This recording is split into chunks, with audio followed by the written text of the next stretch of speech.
Today, I'm having a conversation with Eileen Galván. Eileen is a recent college graduate originally from Mexico. She's a part-time content creator focused on fashion and lifestyle and recently started her own social media marketing agency. Eileen and her team are the ones actually behind all the editing at Going Direct. So I thought it'd be fun to do two things with her today. One, introduce her to the community to learn a little bit more about who she is. And two, talk a little bit about Gen Z's obsession with consumption. So in today's conversation, you'll learn a little bit more about who Eileen is. And we're going to talk about $20 Erewhon strawberries that took over social media a month or two back. And more specifically, Eileen has a very interesting perspective as she grew up in a very small town in Mexico. And we talk about how consumption habits have changed since she's grown up over in Mexico and the differences that she sees between the Mexican and American markets. I hope you enjoy, and remember to go direct.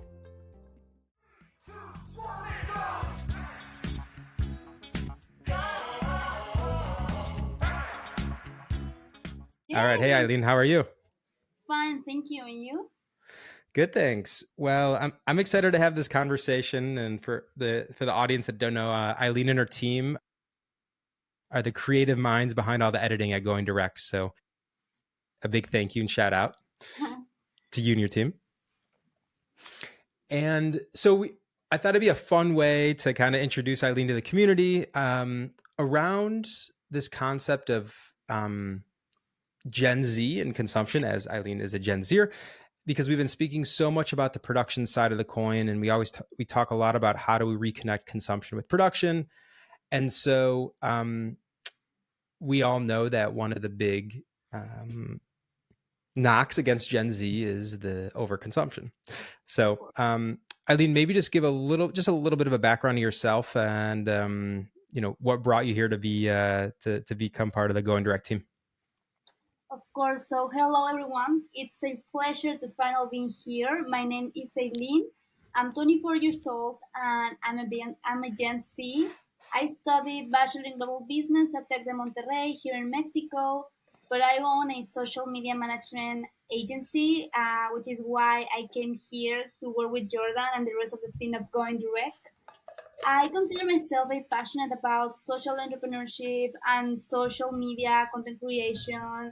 I consider myself an entrepreneur. I've been trying to undertake many projects in 7 years. I've been involved several entrepreneurial ecosystems, national and international, for almost 7 years of my life. So that's why we came here, because me and Jordan and also the rest of the Going Direct team, we believe that we need a better way to make businesses, to create things with more consciousness, with more purpose, and make it things going direct.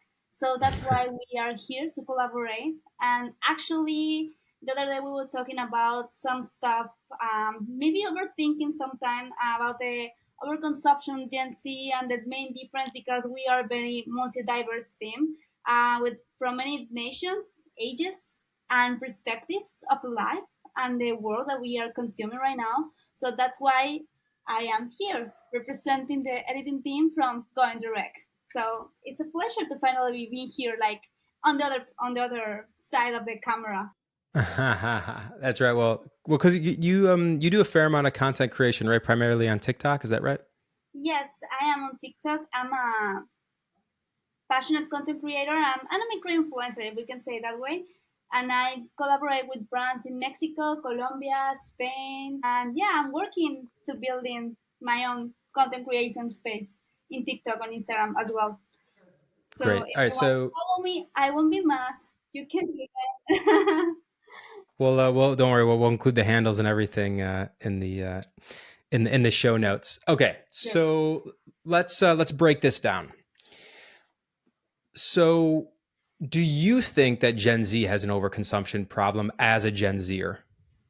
Yes, I do. Of course, I believe because we are every day closer and closer to the information through social media, we constantly feel the need of things that we don't actually need, just to be on trend, just to be part of the group, part of that trendy topic on social media. I believe that our generation even more and more wants to be in content creation and share their own community on social media.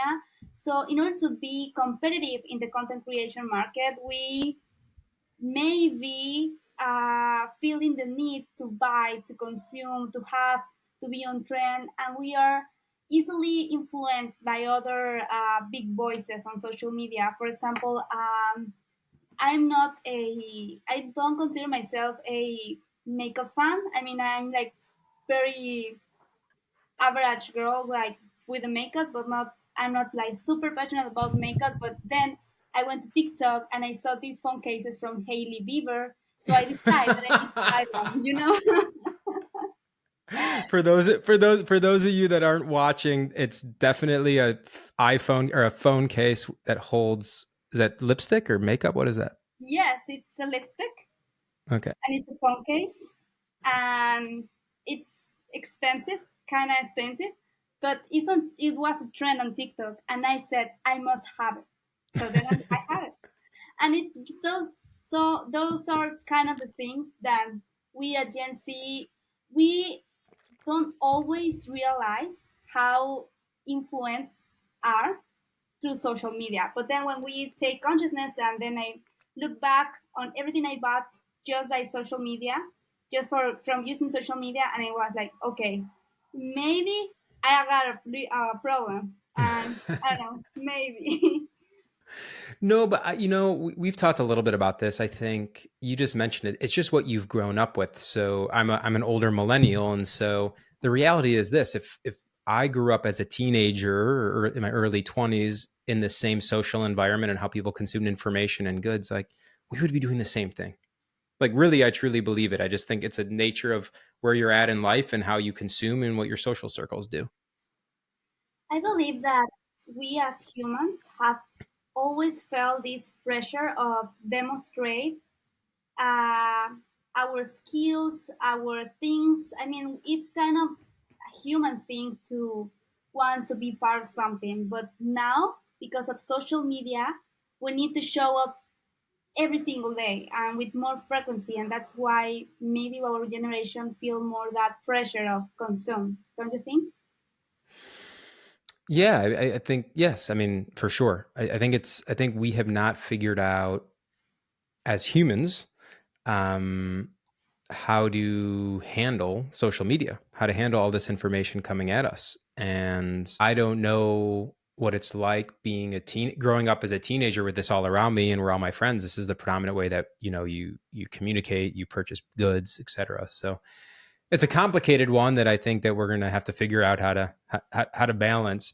But for you, when did you feel this pressure of, like you said, kind of at what age? Was it when you were 14, 15, 16 years old, where trying to keeping up with the Joneses and having the latest on trend thing through social? Like, when did it start for you and your friends? I believe that when I was a teenager, maybe 13, 14, 13 years old, um, because when you are a child, maybe you can feel the need or you may want some stuff, but it's not as important as when you are a teenager. You want to be part of the group. You want to be one of the girls, one of the group. You want to be feel part of something. So maybe you may feel that necessity of buy things that you don't actually need. And there were many trends on social media. I remember when I was on high school, that was like the Tumblr era, and everyone wants to be a Tumblr girl. And I remember the Kardashians and Kylie Jenner launches a lipstick, well, a makeup line, and everyone wants that line. And even though I'm not like passionate about makeup, I wanted that line, because you want to demonstrate that you are part of it and you want to be um, part of that group. So maybe since I was a teenager, and then it became worse and worse because there were many more brands and people were more immersed on social media. And then you open up your phone and then you feel frustrated because you don't have all those things. I'm not, and I'm not only talking about material things. Maybe travels, experiences, I don't know, opportunities, and you always feel that you are behind something. And I don't know, I believe my perspective is that it's worse in the US than Mexico, but I believe it's a worldwide problem.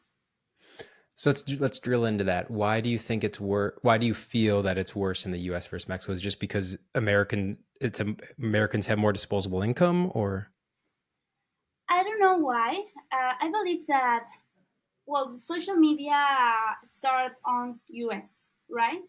And also the entrepreneurial ecosystem and the business ecosystem and the most of the trends uh, are born on the US.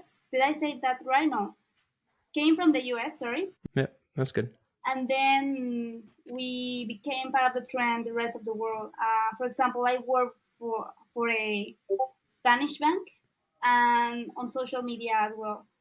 And then there are some trends that start first on US on or Europe, and then they go to Latam and other countries like Mexico, Brazil, wherever. And I sometimes making my research for social media trends and everything, I realize that many trends start in the US. I don't know, Sure. like the distribution, the system, and for example, there are many ways of consumption. There's not only the beauty segment or the tech segment. There are many industries on social media. For example, the travels or the experience is another new industry that is on top and trend. And for example, as Gen Zs, we feel the need to travel the world to discover the world before 30. And like if after 30 we don't have time to travel and discover new places, we are okay, we are on our 20s, we need to make money, we need to travel the world, we need to get married, we need to have everything solved and fixed by before 30 because there are people at 17 years old that got everything done at 17 years old, so you are behind, right? That's so interesting. Comparing just because you have this access to information and you're comparing yourself constantly to whatever you're seeing on your feed, basically. Yes, yes, yes, yes. Okay, let's talk about $20 strawberries. Okay. Oh my god. So this was kind of what ignited our the conversation around, hey, let's hop on and do a pod together, which was Eileen pointed out that the high end grocery store Erewhon in Los Angeles, it was a trend on social media, was selling $19, $20 strawberries from Japan, and they were consistently selling out. So, what is your thought on people buying $20 strawberries? Is you think is it necessarily a bad thing? I believe that is not fair. I mean, me, a Mexican, even if I wanted to buy that strawberry, I won't be able to do that because there are not those stores here in Mexico or one. Mm-hmm. Uh, so I feel behind. I am not able to do that. But then I believe that if we are making this a trend, we are making those resources more harder to access to other sectors because the strawberry you can have it easily like direct from the producer in the local market by I don't know $1, no cents, like super cheap here in Mexico are super cheap. For example, in France, you're in France, I Mm-hmm. believe that it's not, you can have like a bunch of strawberries by 5 6 euros if I'm not Yeah, mistaken. yeah, a little a barquette, yeah, or a box, yeah. Yeah, and if we are normalizing and making trendy to buy things that are super accessible and super natural and rich direct from the consumer and make it those things unaccessible and make those a privilege, what are we making to the world? I mean, our strawberries, we those must be part of our daily life, no? And I said, okay, it was a trend. Then I woke up today and I saw a TikTok about a $200 melon. And I said, okay, it started getting worse. And why? And people are buying those strawberries and melons on social media. Why? To demonstrate they are part of it. They are the cool guys, the cool girls, you know?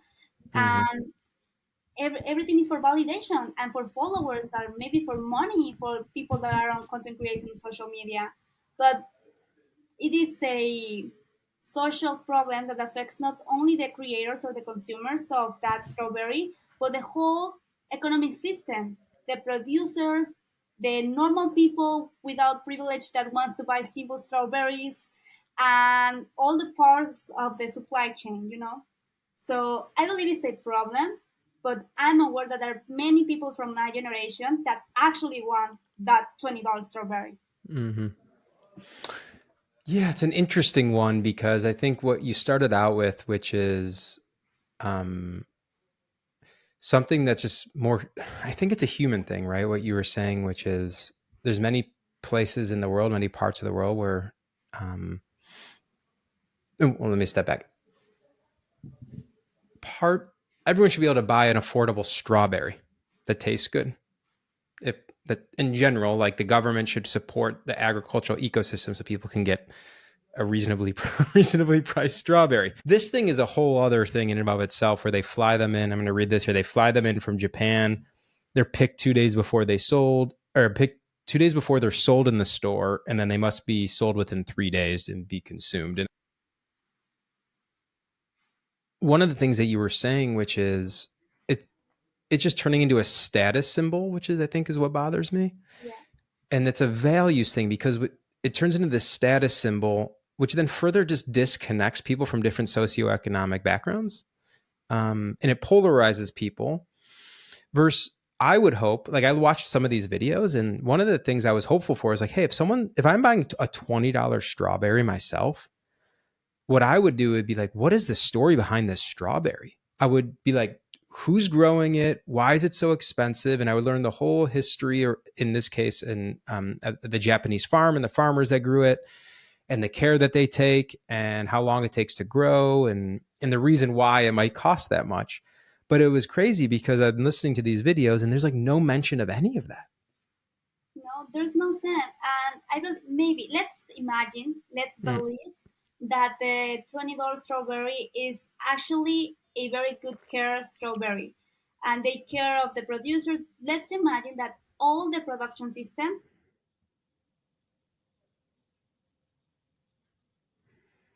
We're back after a little technical difficulty. All right, Eileen, go for it. Maybe the camera is not the same because we got some issues, but let's get into it. What I was saying is that let's imagine that the $20 strawberry is perfect, the process is perfect, the supply chain is perfect, and everything is well taken. Let's imagine that it's perfect. But what will happen if another competitor wants to use that trend and make greenwashing just to make more money with the same bad strawberry process? It can happen. Let's, for example, the coffee industry. At the beginning, all people usually consume the coffee on their own houses. Like it was very normal to prepare your own coffee, and that was okay. Then Starbucks and other big coffee companies joined the market. Maybe there are high quality coffee that really take care of the full process and make things right, but there are other companies that we are pretty aware that they're not taking care of the people or who is involved in making it, of the process or the materials. They really don't care about anything but money, and they use greenwashing, and they are using this trend just to make money. What will happen if they make this same thing with the fruits, with the strawberries? I understand. That may be a problem, and this is what I worry. I understand. It's what you're getting at. I mean, obviously, it's a theme of what we talk about, which is the whole messy middle of a supply chain is in production is inherently opaque. It's not transparent of what you're saying, and I understand what you're saying, that and it is something that corporations have done a fair amount over the past 5 or 10 years as becoming more green or sustainable, air quotes, whatever, word you want to use. has become like a trend on the top of the minds of consumers, especially Gen Zers. But you're completely right. I mean, I think that at the end of the day, a corporation cares about one thing, and that's maximizing value to shareholders. That's not right treating everything fairly along the entire value chain. I mean, one of the tactics that I see all the time, whether you're talking about coffee, other agricultural goods, textiles, it doesn't really matter, is what the corporations will typically do is they will, they'll have a local farmers or local co-op or someone that they hire that organizes everyone in the local markets, the farmers or the processors. And then the corporation just kind of turns their eye, right? And they're like, well, it's not up to me to understand how the proverbial sausage is made, right?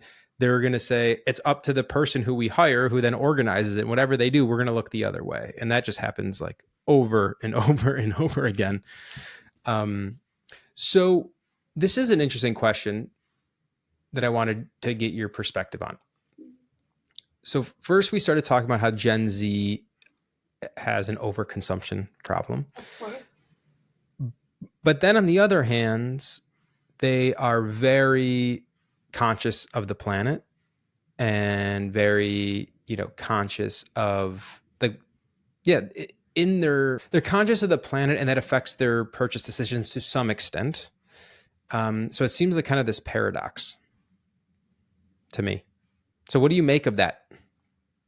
It's hard. I don't know. I don't know how to explain that because there is a complex social problem. Uh, by one hand, or in one part, we as Gen Z are like super influenced by the trends and everything, but also there are trends about being more consciousness about what we buy. However, even though we want to buy and consume things with more purpose and more consciously, we mostly didn't take the chance to analyze the industries, the enterprise, like actually do the research to who is involved with making it, how is the process, where they came from. For example, the strawberries, they are flying strawberries 2 times per week at least to deliver that to you. You know how the damage is to fly a piece of fruit to your country. It's not actually environmental friendly, but maybe the process of the whole strawberry is very good. But flying a plane 2 times per week, twice a week, sorry for my English, to deliver that to you is not healthy. But we only pay attention on one part of it. And Sure. that's why it's a complex problem, you know? Well, I think what you're getting at, it's the same for all. This is how markets work. And this is a kind of a frustration of mine, which is people buy based upon convenience, and they can say and price as well, but it depends on what price, depending on what if it's a premium product or more affordable product. But it's all about price and convenience. And no matter what we say, no matter what studies say, that's how people consume. That's how they vote with their dollars. They can say they want to do stuff better for the environment, but they're not going to. Most people are not going out of their way to do that. And because of practice terms, for example, maybe we all know that the best way to consume is to go directly to the producer, to the local market, but maybe it's not that closer to where I live, so I prefer to ask my food on delivery, and then we are consuming it through a longer and bigger supply chain with many intermediaries and middlemen between.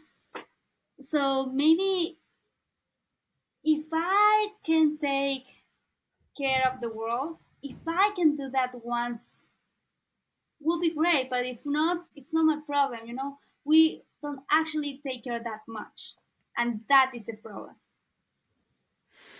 Yeah, I understand. So let me ask you a question. Where are you from in Mexico exactly? I'm from a very small village called Cerro Azul, Veracruz, in Mexico, and even in Mexico, it's a very small village. Okay. Like I when I talk with other Mexicans and I said that I came from Cerro Azul, they don't even know that village exists. So it's very small town. Okay, and in what region or state or within Mexico is Veracruz. it? Veracruz. Oh, that is the name of the region. Is it The region? Yeah. region. Like, yes, the village is called Cerro Azul. Okay. The region is called Veracruz. Okay. And so growing up, when it comes to the food that you buy, the clothes that you buy, like are you largely consuming directly from producers and artisans and makers, or how does the local economy work there? When I was a child, there was even more rural everything. So I remember my mom to buy stuff directly from the producer, and they went directly to your house. Sometimes, like people with boxes selling hay, milk, fruit. Like imagine that a very village vibe. Okay, Hmm. but then, of course, the time passed and they were supermarket closer to where I live and everything. So, for example, the closest city from Cerro Azul is Tuxpan or Tampico, where I live now, Tampico, Okay. Tamaulipas. Okay. So on the weekends, I went with my family to buy stuff in Walmart or wherever, because like it was easier for us, and I don't know, my mom prefers to buy them because of the convenience, of Sure. course. Got it. Yeah, basically that. And for example, when I was a college student, I moved to Puebla to study at Tec de Monterrey, and I remember that there were times that I preferred to buy my market on Didi or Uber or another app, Hmm. because it was simpler to me to get that into an app than go by myself to the market. And it was actually cheaper because I didn't have a car. I don't have a car. And so it's like easier. So everything is convenience at the end of the day. It's hard to actually go to your local producer. Yeah, I think what you're getting at is just the reality, which I think is an intellectually dishonest argument around when you talk about decentralized production, more localized production, which is unless you make it as convenient and as easy as the current way of doing things, Yes. consumers just won't do it. I don't know. Convenience. Yeah. I'm curious, what is like the main difference you see on this Hmm. topic, living in the US versus living in France on Europe? Because I believe there's a difference, right? From my perspective. Yes, there's a huge difference. So yes, I spent a fair amount of time in France and in the US, and huge difference. So the French culture, um, well, first you have a much smaller country. That's very important. So when you have a much smaller country, logistics and distribution and everything like that is much easier. It's a much easier thing to solve for than the US. And you also have in Europe, there's a reason, people have been living here for thousands of years. And the main reason why is you have a temperate climate, and the terroir, as they say in French, or the earth, is made to be cultivated. So what you have here is this just incredible, on the food side, you have this incredible diverse, probably one could argue the best in the world, diverse um, agricultural ecosystem. Every town and region has their own specific cheeses and wines and even vegetables. And there's a certain region where they have the best strawberries. And when you go to the market, there's 10 different types of strawberries in season.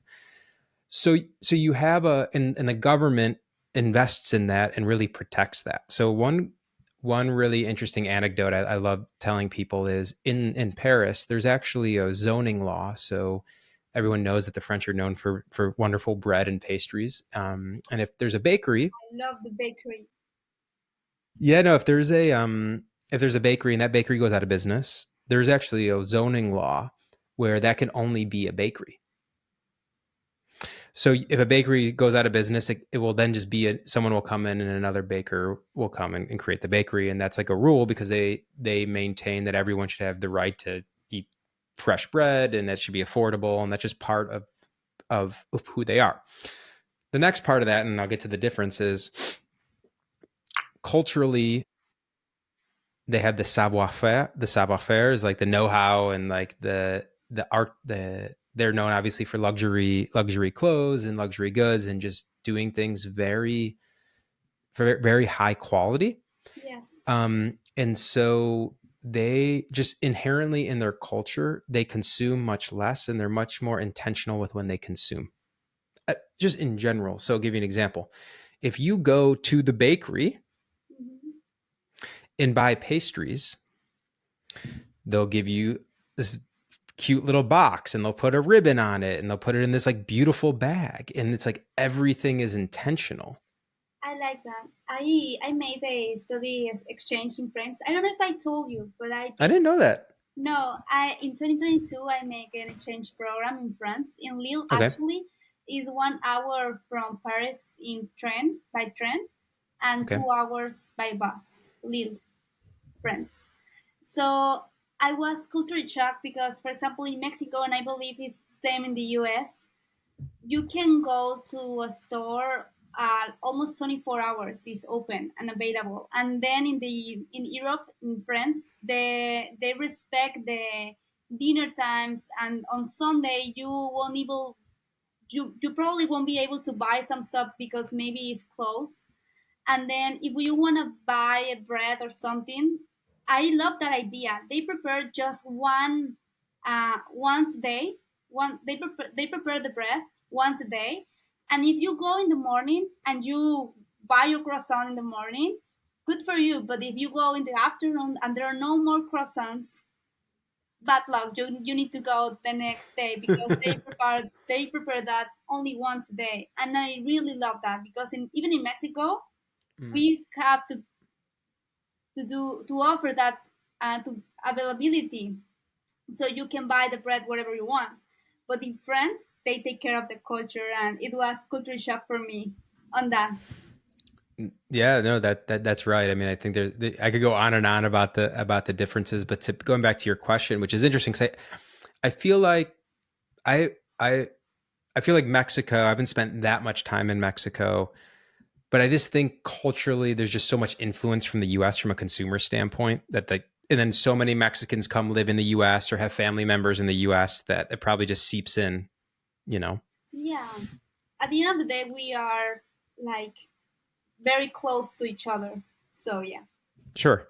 Yeah. And then these cultures, like they mix and they meld and the families start to fuse when you have Mexican American families. And I think it's a beautiful thing. I think Americans can learn a lot from the Mexicans when it comes to the familial unit. And, but to your question, I mean, I'll say this, the more time that I spend in like, as the years go by and I spend a fair amount of time over in Europe, um, and when I'm in the US, I've noticed something which bums me out a little bit, which is there's almost like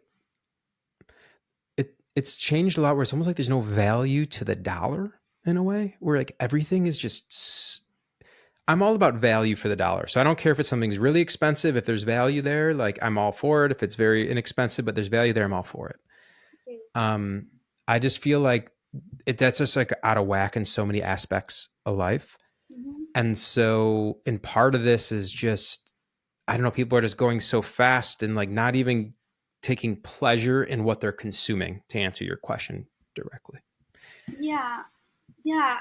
It's everything faster and faster, the consuming process, that we don't actually enjoy that and value that. And this is something we need to learn from that European culture. I believe that in that stuff, Mexicans and Americans are very similar. But yeah, yeah, totally agree with what you said. You feel like Mexicans share that similarity with Americans around the consumption piece? Yes, maybe, of course, there are differences because there are different countries and cultures, but I Mm, believe that if we compare Mexico with the US and Europe, we are closer to the consumption culture to the US than Europe. okay. Okay. So you're okay. That's interesting. So you would say if you put if you put a Mexican person and Mm-hmm. you gave the Mexican person $100 or €100, Mm-hmm. and they're going to go out and consume, their habits would be much more like an American habit versus a European habit. Yes, of course. Yeah. And I Mm, believe also the work culture and the opportunities in life and the corporate ladder and everything.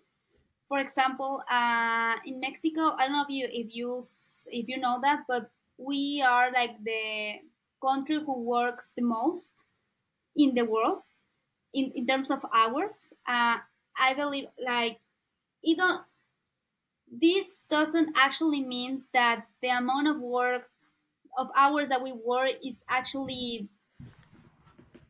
value like equally and good. Like for understood. example, maybe our hour of work values less, well less than other countries, but Hmm. we are like a country that works a lot of hours. Okay. On the weekends, I mean, we can be available all the time. We don't have that problem. Then I came and worked with Spanish. I work with a bank in Spanish, and then it was culture shock for me because I don't have to work on the weekends. Then when I recently joined my work in Spain, uh, they told me not to write messages on the weekend. Please respect the vacation days. Please respect the self care and the culture and the mental health. And it was why, I mean, I don't have problem. If you want me to work on the weekend, I can do that. It's okay for me. And I believe that Americans the same. They work and work and work and work. And I heard something like there are people that lives to work, and there are other people that works to live. And this is what we want to reach down. And maybe it's like that culture shock, and it led me thinking. Well, no, I there it is. It's two very different ways of thinking about work, and I'm someone that that just hopes more and more people can find just work that they find meaning, like true meaning in. Mhm. And I think if you find the right path and happy place with your work, at some level it's not work, because it should be more like, of course, like it's work where you have to test and try new things and test yourself and learn, which is, and work really hard at that, which is not easy. Mhm. But if you find the right rhythm, it should be like play, you know? It doesn't feel like work. Yeah, I think there's this. I totally respect and appreciate, and also because the European system works so differently, there's much less opportunity, there's much less social, like upward mobility. The whole thing's a different thing, and there's a beauty, good and bad to it. Mhm. But I'll tell you, I mean, in from experience, I just in everywhere, I just wish I would meet more people that are just so into what they're doing. Because I think I heard this great quote, and I forgot who it was from. I'm going to steal it though, and it said authenticity beats competition. And I thought that was just like so good, where it was like, if you are just so into what it is that you're doing and you want to always improve what you're doing and you're purely yourself and authentic, that'll shine through and you'll outcompete everyone. I And you love can't fake that. Isn't that good? It's super good. I love that. Yeah, totally agree. Is the other day you were speaking about that same with the content creation market and Mm-hmm. the future and everything, and it's the same with all the industries. At the end of the day, we are, for example, on content creation on a market.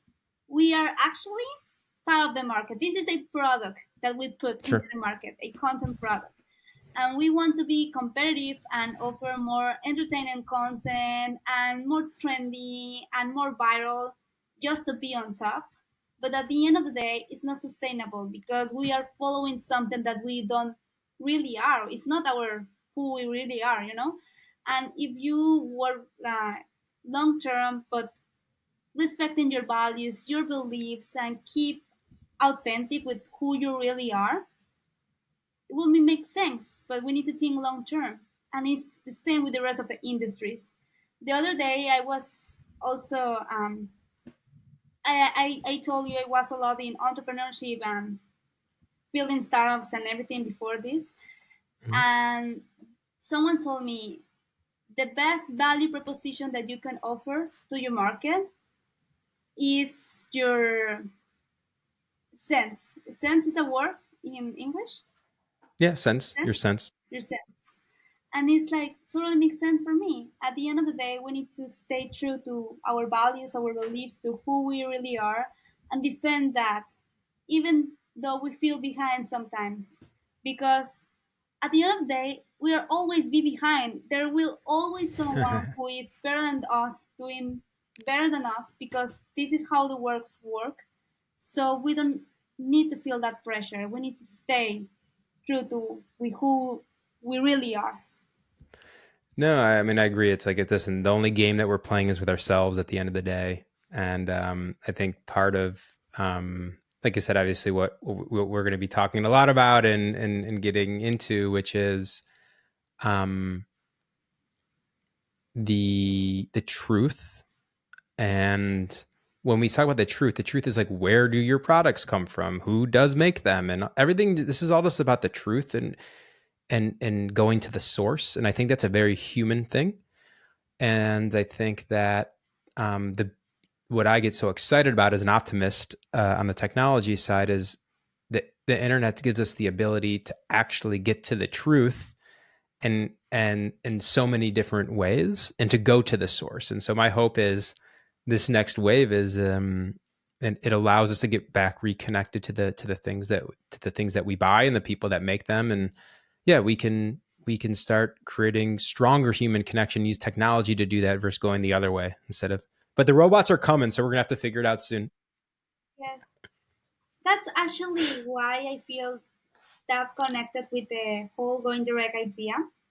Mm, Because sometimes as consumer, we actually need a break of this big advertisement, these big ideas, these magical products. We really want to know something that is true, that is honest, that actually take care of the system. And we want something real, something that maybe is not as as impressive as this big advertising with the big production, but this is real. We want that. We want to feel that need, to doesn't feel that overthinking and trapped into this big market and marketing strategies. So we want that if you offer something real, this is something that we actually need as generation, because the real is harder and harder to find, you know? totally, totally. Well, on that note, I think we can wrap it up. So Eileen, tell everyone where they can find you and how to reach out on social or Yes. wherever else to find you. So thanks so much for being here with us today. It was a pleasure. You can find me on social media by Eileen Galvanca. Eileen, like my name, American name, Eileen. You have heard that. Galvan, the from Galvan in Spanish, and K from Carvajal in Spanish. So Eileen Galvanca, but you can have all my socials on the description.